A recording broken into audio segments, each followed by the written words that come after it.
Gaztambide from Queens College and City University of New York to share with us his presentation.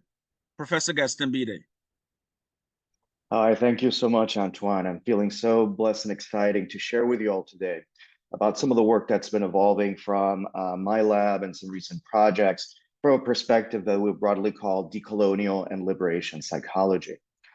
Let me just make sure that I can share screen right quick. Perfect. All right, excellent. I'm just going to move all your beautiful faces here to the side so I can see the screen. Excellent. So my presentation is entitled, We've Been Here from the Beginning, Recovering Aboriginal Psychoanalysis and Indigenous Healing. What I essentially want to do is communicate something about this meme, this expression that I kept encountering during my doctoral training, which essentially says that there is no room for thinking about culture and spirituality in psychotherapeutic, psychological work and research, and that any consideration of these topics is some recent incursion into the science of psychology. I want to push back against that through this presentation by showing how these issues have been present from the beginning in many of our ancestral and indigenous traditions. What I'd like to do is draw on a perspective called aboriginalizing.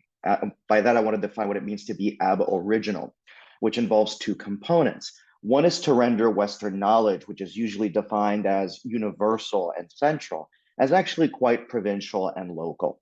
But not only that, to aboriginalize the very architecture of Western knowledge and such, or to put it differently, to recognize the indigenous origins of Western ideas and how global South traditions actually reinvent and reconstruct many of these Western models.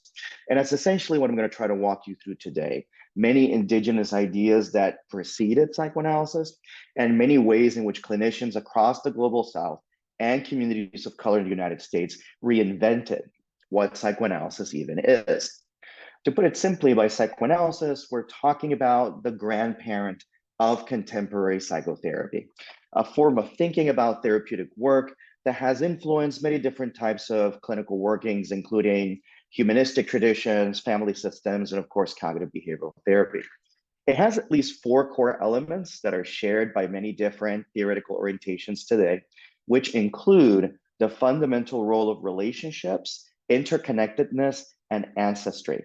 That we have different patterns of thinking, feeling, and behaving that we often repeat in our own relationships with other people, but which may come back to not only our own childhood relationships, say with our parents, family, or extended family, but also patterns of relating that belong to our own parents in relation to their parents or our grandparents, that there's an intergenerational transmission of different ways of being that we often repeat unknowingly, we might say unconsciously, that there is this other world that operates in our behavior that has a kind of mystical dimension that's hard to put into words and speak to.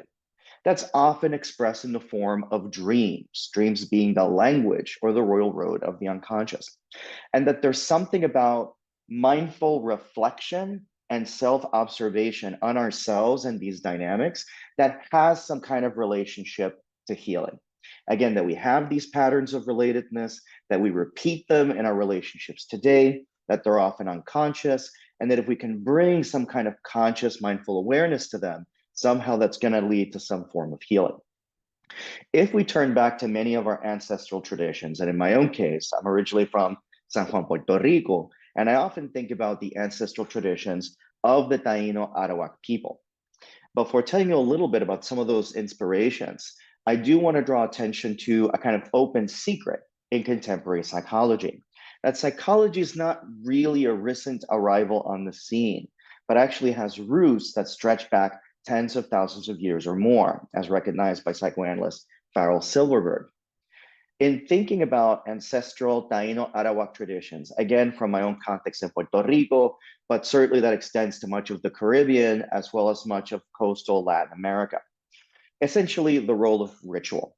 That ritual comprises a form of repetition in which we relive or recreate the most significant moments in the life of our gods, our heroes, our ancestors. And I think, as Brian was alluding to earlier, it's by repeating those stories